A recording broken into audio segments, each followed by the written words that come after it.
What's up and welcome into a fresh Locked On Bulls. I'm Matt. That's Big Dave. Up ahead on today's program, we're taking all of our listeners' texts and emails in an all mailbag episode, including a bunch of different fun topics. Things like, should the Bulls consider trading Coby White to add more size behind Vooch? Ooh. And a very popular NBA talking head has the Bulls in his top 10 for most fun teams to watch this season. That's all ahead on a fresh Locked On Bulls. Let's go.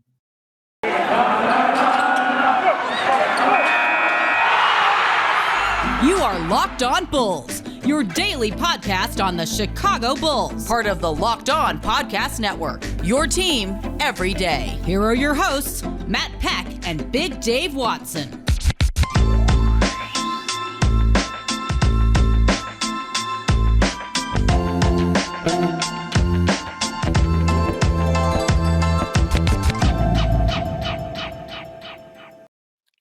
What's up and welcome in to Locked On Bulls, part of Locked On Podcast Network, your team every day. I'm Matt Peck. You can follow me on Twitter at Bulls_Peck.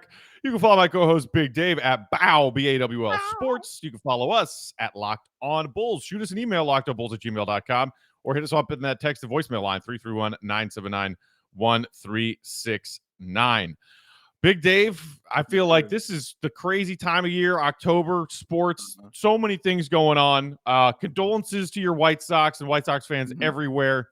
A tough bow out to end their season. Just another reminder, if you are a White Sox fan and want that content, that season recap and breakdown, check out our guys Chris Tannehill and Herb Lawrence, who do a great job with Locked On White Sox. Blackhawks have their season debut tonight against Colorado Avalanche. Check out our guy Jack Bushman, who does a great job with Locked On Blackhawks if you're a hockey fan. Big Dave also tonight, Game 2, WNBA Finals. Sky trying to go up 2-0. How are you, my friend? And are you enjoying this crazy, wild stretch of Chicago sports in October? I'm doing great. This is foreign to me to have all these Chicago sports going on at one time, and not just Chicago sports going on, Matt, but actual relevant Chicago sports going on at one time. So it's very weird. Shout out to the White Sox, for a good season. You knew how I felt about that. I didn't think they were gonna make that run, but True. I wanted them to, just have sustained greatness for the next 10 years. So I'm just looking to go back, take all this that you learned, go win the division again, and hopefully we do better. We know what pieces we need. So y'all enjoy Nick Magical, man. I'm telling y'all gonna love this kid, man. Y'all gonna love him, bro. For real. Based on some Chicago sports talk radio listening I did this morning, I think you are taking it much better than the average White Sox fan out there. I didn't expect people are upset. Meanwhile, Bulls fans are excited. We have our final preseason game on Friday, and we have our season debut in less than a week, Dave. That is just crazy. So we're going to talk to you, our listeners, and hear what is on your minds. And kicking us off is a text from the 773 who sent us this screenshot. It's one of the first things I read when it came across my feed this morning. Zach Lowe, who I think, the Low Post is one of my go-tos because Zach has great guests on.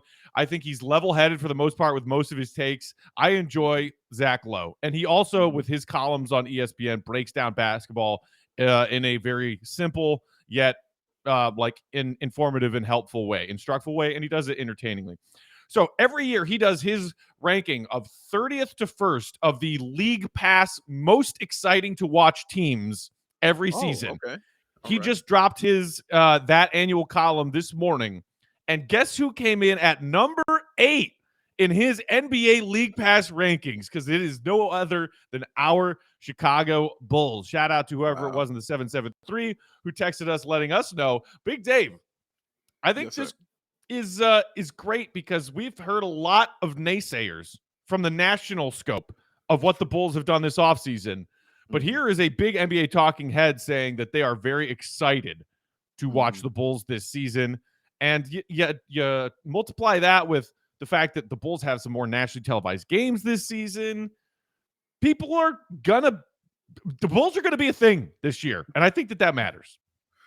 It definitely matters. When you talk about those teams in the NBA, those big market, big name teams, you think Lakers, you think Celtics, Heat are creeping up into that also. But as far as like global brands, it's Lakers and it's Bulls in my head. You know what I mean? Those are the two like global big brands.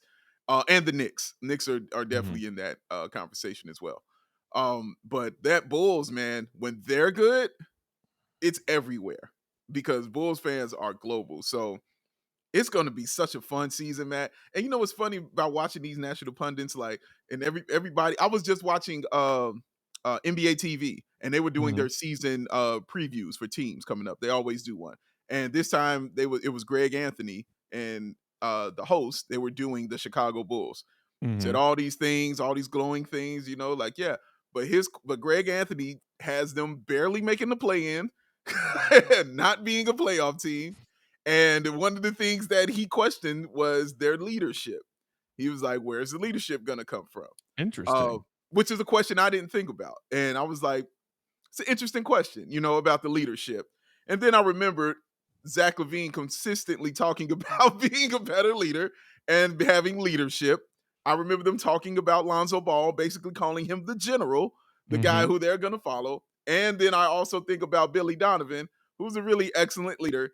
And then I think of the leader of all leaders, who is Arturas Karnisovas, who is definitely their leader. I'm not worried about leadership for this team. This is not a young team looking or lacking leadership. You know what I'm saying? So I understand that point. I understood that point. That made sense because you're like, yeah, you know, who do you point to? Because I'm worried about the goon and he's worried about the leader. And I'm like, who do you point to? Who do you look at? So I think it's a good question. But to have the Bulls barely making a playing game for that reason, when you got 3 20-point scores on your team, I thought was crazy. Yeah, I mean, Zach LaVine talked about leadership, I think, more than anything else on Media Day. He talked about that as his focus this season. That's interesting. That was not what, you know, most all of the talking heads nationally are just saying defense, defense, defense. The defense is going to suck. The defense is going to suck.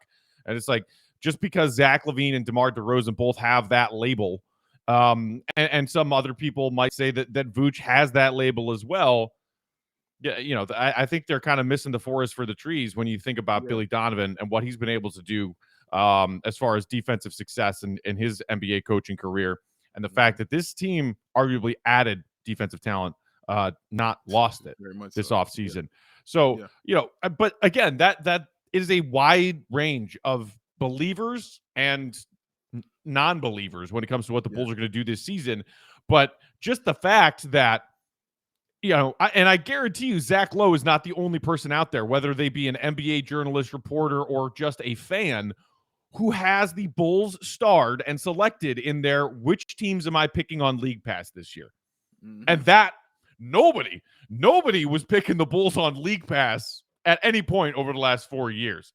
And so even some people who are maybe less bullish on the Bulls at being a good team, like they might compete for the top 4 in the East kind of team, they're curious enough about the team that's been assembled to want to watch them.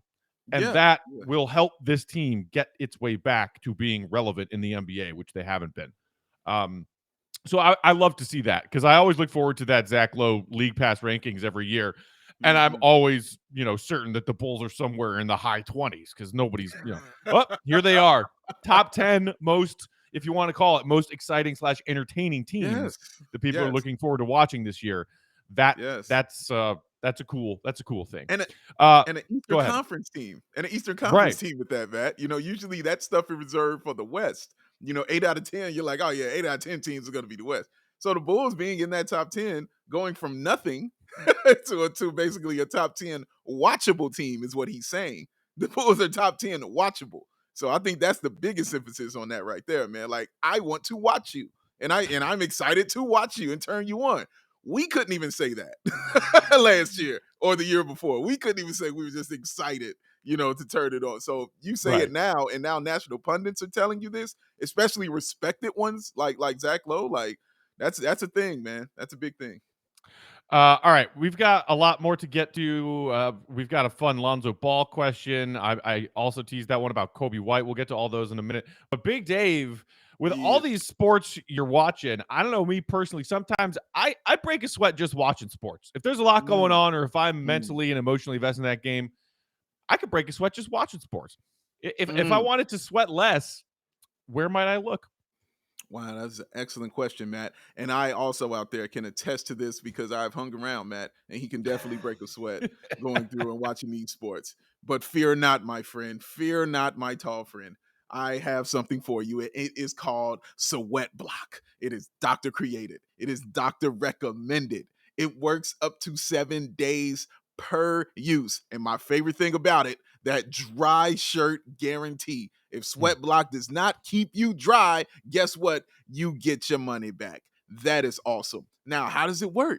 I mean, I don't know. Maybe somebody has to test it. How about we test it out on firefighters? Guess what? They tested on firefighters on the Rachel Ray show. Worked awesome. Yes, you need this in your life. And also, maybe people aren't buying it. I don't know if they're getting it. Guess what? It's currently #1 in Amazon antiperspirant category. All right? What other excuse you need? You don't need it. All right? Wear what you want. It's your little secret of confidence. You got to tell nobody. You can have it in your toiletry bag. You can have it by your side. You could be at the game, dip off into the bathroom, dab that up, come back, cheer on your team in that fourth quarter. Oh, it's a beautiful thing. So what I want you to do is go to sweatblock.com and use this promo code, guys. Locked On is the promo code. Locked On. It will give you 20% off of your purchase. And you can also use that at Amazon and at CVS, y'all. So you got 3 ways to go ahead and make sure that you stay dry.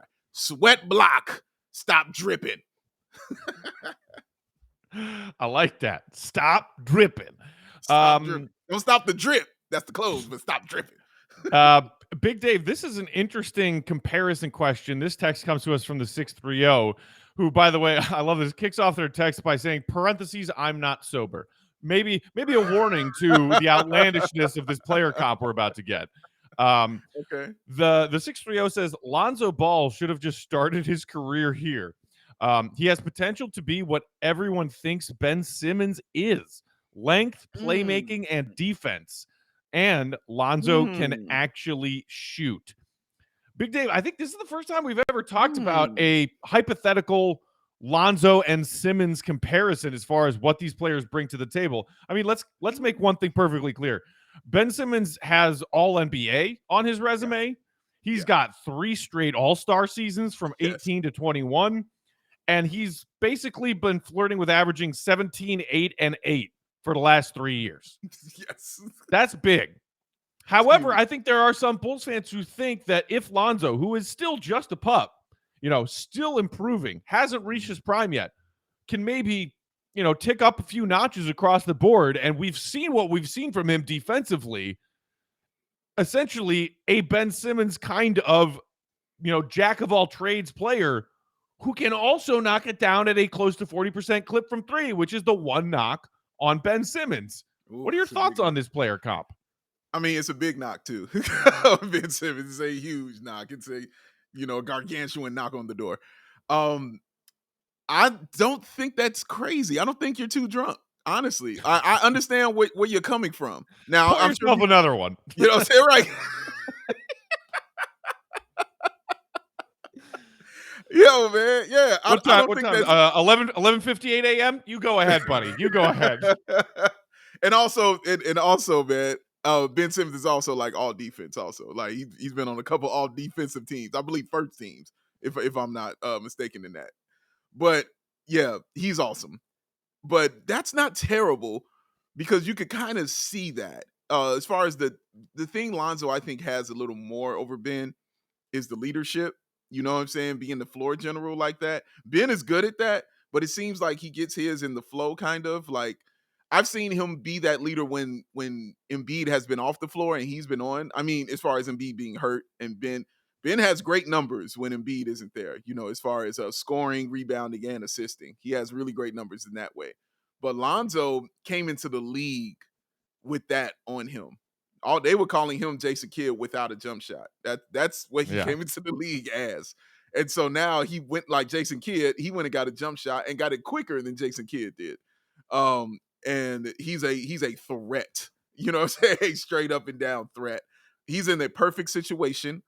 I saw someone on Twitter say this season he has Lonzo at about 17, 7, and 7. And I looked at it, Matt, and I said, man, I want to call you crazy, but that doesn't sound crazy. Why doesn't that sound crazy to me? Like, this stuff doesn't sound insane. You know what I mean? It doesn't sound insane to me to say stuff like that. But the comp, I think it's not crazy. I don't think it's crazy at all to think Lonzo Ball's comp could be Ben Simmons if everything goes correct. Because you've seen what he's been doing in the preseason. You see how free flowing it is. You already know what he brings defensively, and the fact that he's defending. I've seen him defend 4 positions out here on the floor. I haven't seen him defend the center, but I've seen him in his preseason defend 4 positions and play the passing lane and let everybody know where they need to be on the defensive end. And everybody, when he gets the ball, everybody's running because everybody wants the basketball. So he sets that tone as well because he gets that ball and he's very up-tempo in his play. I don't think that comp is crazy. I don't. I think the main difference is Ben Simmons is about 7 feet tall. And, I think that's the biggest difference here. So I don't think it's crazy. What do you think about it? Right. I think I'm essentially, of like mind in that, look, we've seen and we are excited about seeing him do more what Lonzo is offering defensively. But he doesn't have quite that range defensively that Ben Simmons has, I think. True. At least certainly that's not fair. Yet. And obviously the size is a differentiating factor there.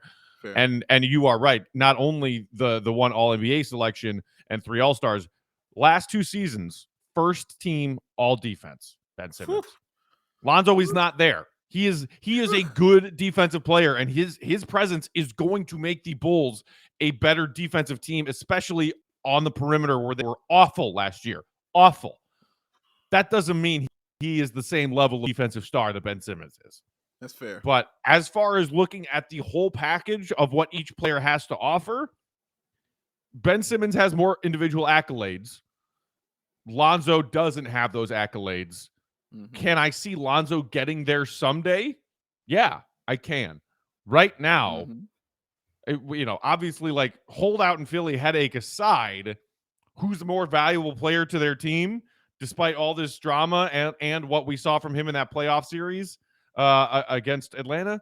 You still have to give the nod to Simmons. Like, you do. You like to. Don't overthink that. Right. Ben Simmons greater than sign Lonzo Ball. It's true. Yeah. But I like some of the comps that our texter threw in there because there could be some shades of truth to that. And as he noted, Lonzo can shoot and Ben cannot. All right, moving on to another text message. This one comes to us from Eric in Richmond. I can't wait to talk about this one with you, Dave. Okay. All right. I think this is a Ted Lasso inspired topic of conversation here. Okay. Eric from Richmond says, I realize that what makes some people love soccer in Europe is relegation. It makes team owners and players invested in each season. You wouldn't have tanking if it meant going into a G League level, which brought in less money.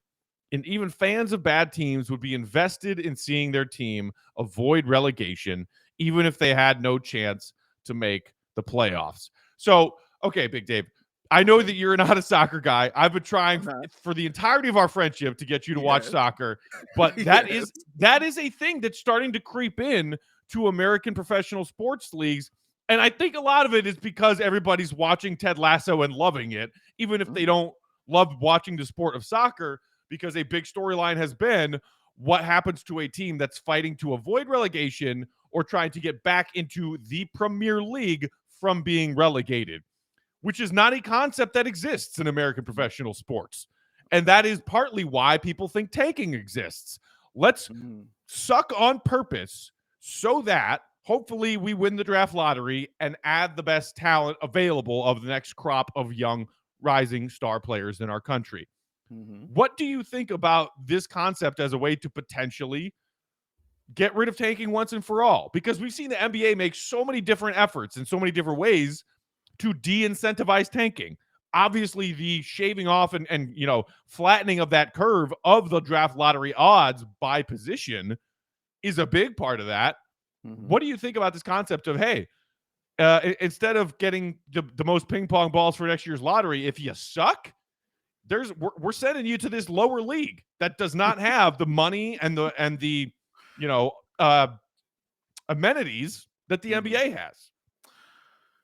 I don't think I like it so much. I don't think I like that. I don't think I would like that. I didn't think you would.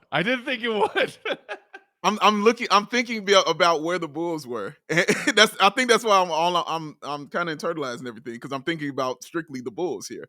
And if the Bulls had to be separate from the league, there would be no growth and no real true reason to grow and get better.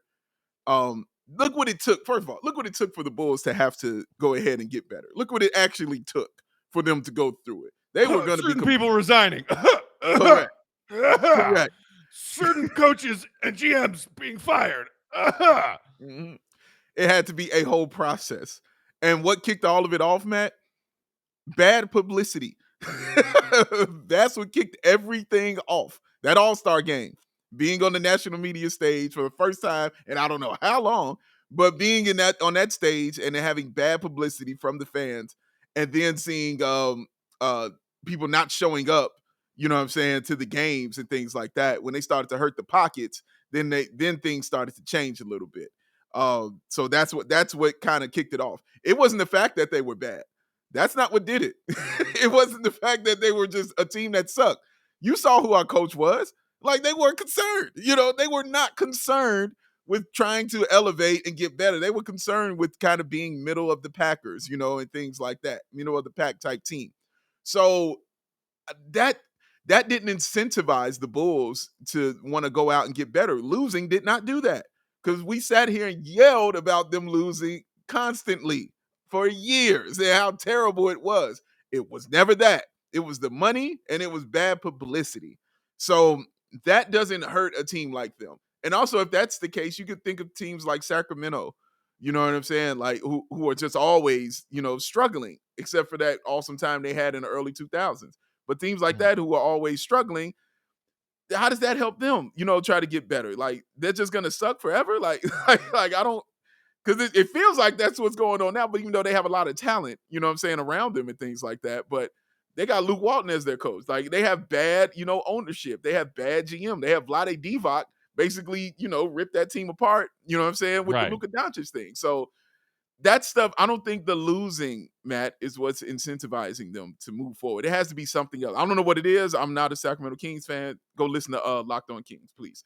But I think that it differs with each team. Some of them, it's losing, like San Antonio, like Miami Heat, people like that. They don't want to be there. It incentivizes those kind of teams. The Lakers, right. You know what I'm saying? But teams like the Knicks, you know what I'm saying? And teams like second, all them, they could care less. You know what I'm saying? Because guys were going to show up to the game. The money was cool. Losing didn't bother them. So that's why I don't think it works in this sense.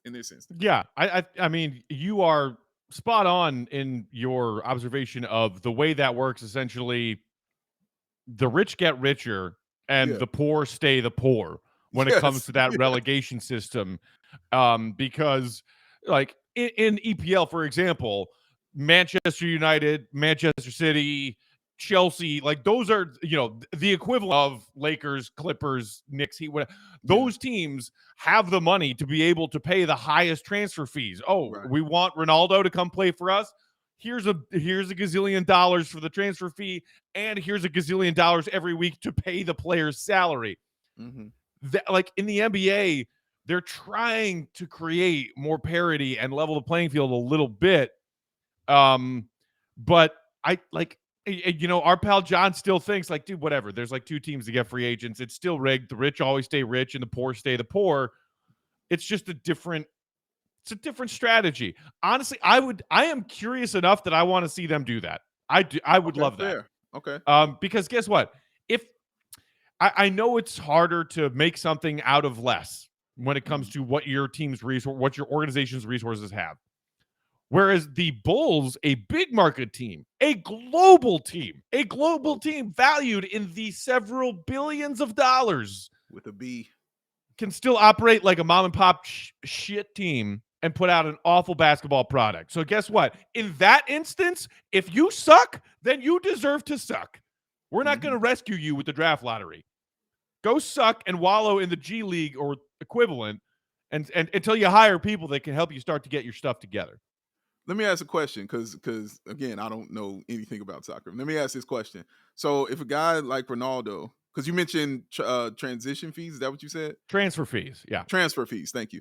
So a guy like Ronaldo, if he comes from one of those teams that are always at the bottom barrel and always sucking, and they realize that he's that kind of great, so they can a team like Manchester United and a higher team can go and pay him that gajillion dollars and pay those fees and pay anything to take him from that trash team and bring him to their team, and then that team basically still is who they are, but they just have some money in their pocket. Is that what it is? Pretty much. And usually, like, there are a few examples of that, and Ronaldo wouldn't technically qualify because Ronaldo was never on a team that bad. Right. Like, he's never been on the football equivalent of the Kings. Yeah. Because usually it is going from one team, and maybe it's in that league or a different, high league, because, Germany, Bundesliga, and then you got like Spanish league. Rich teams swapping transfer fees and the best players. Like that's basically what it, but yes, you're to your question. Yes. The huge transfer fee gets sent to the team that gives up that player. But in most cases, those teams that have those players to begin with have those players not because they got lucky and they're a small market team and drafted that player because of the lottery. No, they scout these players when they're 13, 14, 15 years old and sign them to their youth squads when they are in their mid-teens, and then offer them a big contract as soon as they are age eligible to come up through their program. That's how Ronaldo did it. That's how Messi did it. That's how all the best soccer players in the world do it, is the teams with the most money also spend that money scouting and developing their youth squads. And then, boom, those players just get elevated to the best teams with the most money. Wow. So the trash stays trash is what it sounds like. Trash stays trash, man. Wow. All right. Interesting conversation, talking about different professional leagues in different areas of the world and how they handle things. I've always been interested to get rid of the draft lottery and try something else. It doesn't have to be relegation. Try something else and see if it works better. All right. That's enough of that. We will get to a couple more texts, including that Coby White conversation. First, wanted to tell you guys, as I do all the time, that if you aren't eating Built Bars, if Built Bars aren't a part of your weekly diet, I don't know what you're doing. You got to try them out. So go to Built.com and get a mixed box of all of Built Bars' available flavors like raspberry, mint brownie, salted caramel, strawberry, cookies and cream, German chocolate. Figure out which flavor is your favorite with one of those mixed boxes, and then you can get a whole box of your favorite flavor, whichever one it turns out to be. Not only are these Built Bar flavors the best tasting, but they are healthy for you too. Each Built Bar has 17 or 18 grams of protein, but only 130 to 180 calories. That's nothing. 4 or 5 grams of sugar, 4 or 5 grams of net carbs, easy peasy. And also be on the lookout all the time at Built.com for their limited edition flavors. And guess what's back? Rocky Road. Rocky Road Built Bars are back. You got your chocolate, you got your marshmallows, you got your almonds, all mixed up into one delicious protein bar. Limited time only for this Rocky Road return. One of the best flavors of Built Bar I've ever had. Get yourself some Rocky Road Built Bars and maybe a mixed box too to figure out which other flavors are your faves. So go to Built.com right now. Use promo code LOCK15. And what that order will get you? 50% off. Every time you go to Built.com. Promo code LOCK15 for 15% off. That's 15% off at Built.com with promo code LOCK15. All right. Okay. This is an interesting one, Dave. Okay. The 847 texts in saying, "What's up, guys? I know you love early season trades." Thanks for the sarcasm. But I am as excited about the Bulls as you guys. I feel like we are a Steven Adams for Coby White trade away from being a top 3 seed in the East. Coby is easily replaceable with the talent we have right now. What do you guys think? Big Dave, I'm going to give you the first stab at this one. I want to say I hate it, but I don't hate it. But I don't want to give up. Oh, wow, that's tough. I don't want to give up Coby White yet. I need to see it first. He's owed that for me. You know what I'm saying? I think he's owed opportunity to play in the position and in the place where he hasn't been able to yet, where we thought that he would thrive, where we thought that he would be best suited. We have not seen that yet.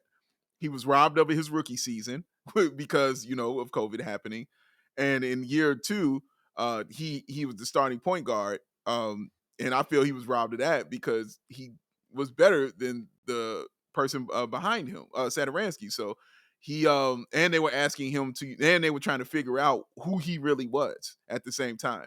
Are you that point guard? Can you run a team? Can you do this and that? And the answer came back, not really. So it's better for him to be on the bench. So I want to see him in that position that Matt has been wanting to see him in, I think, since his rookie year. So and we think he could thrive at that position. So I want to see what it looks like first. And then I think I'll revisit that after I see what it looks like. Because if it looks like what I think it looks like, I'm going to be like, no, I'm good. I would like to keep this person on my team. Because you also got to look at the bench. Like, you're going to need some shooters.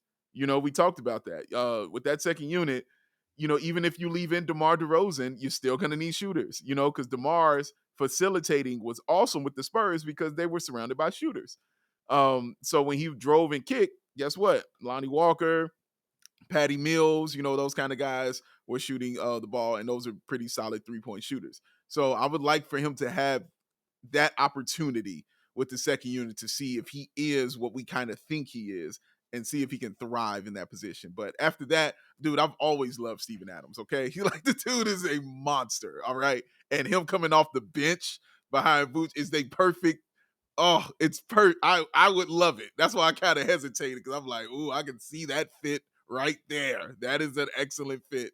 So yeah, but let me see it first. Let me see Coby first and I would like him to get this opportunity, and I think he's going to thrive in that role, though. Yeah, and it's interesting that this popped into our inbox just now, because guess who the Bulls have on their deck for their preseason finale? Because it's the Memphis Grizzlies. Yes.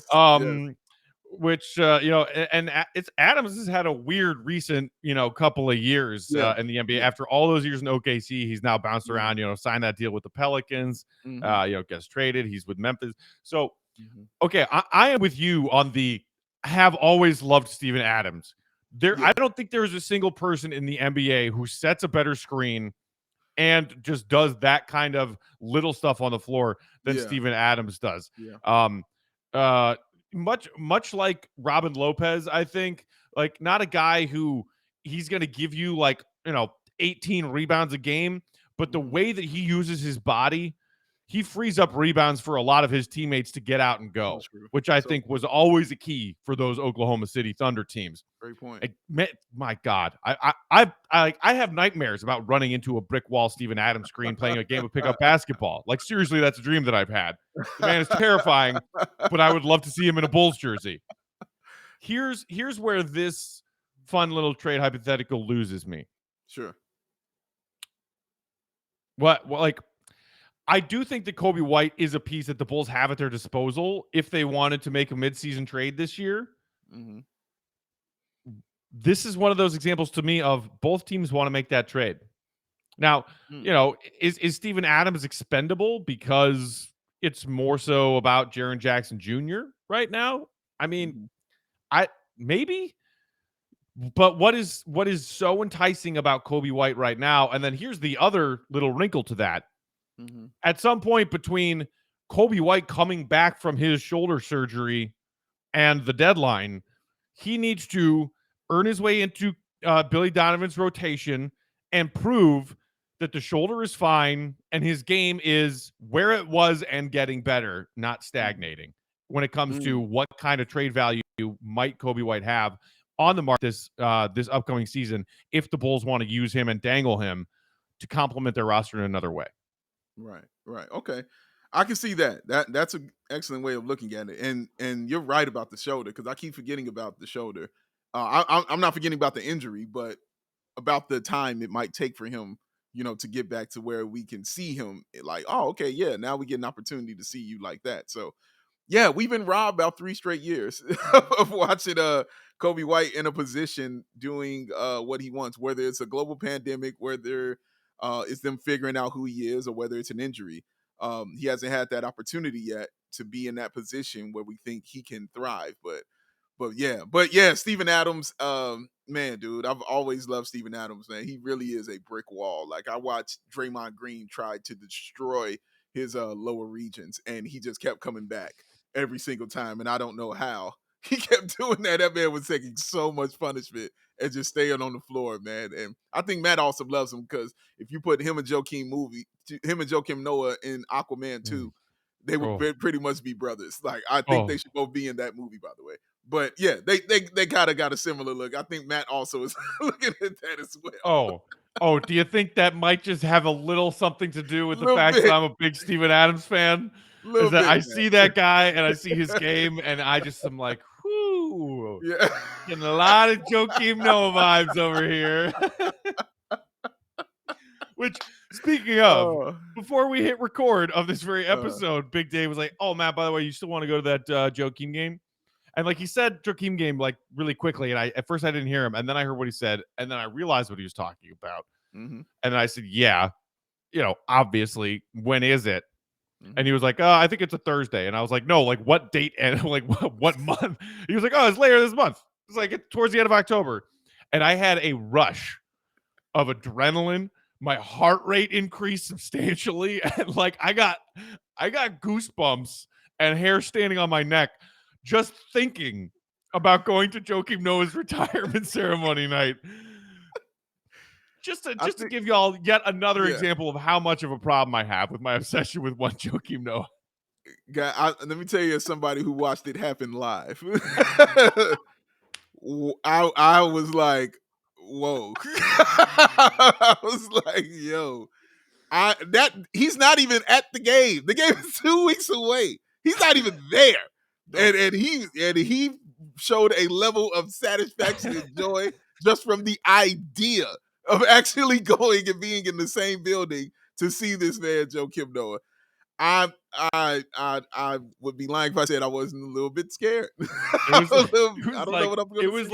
was like a couple very thin layers away from Meg Ryan and when Harry met Sally. Like that was my reaction to remembering that going to Joakim Noah's retirement ceremony at the United Center was a thing that we were going to do, and that it was so close to the immediate present. And I will not have what he's having.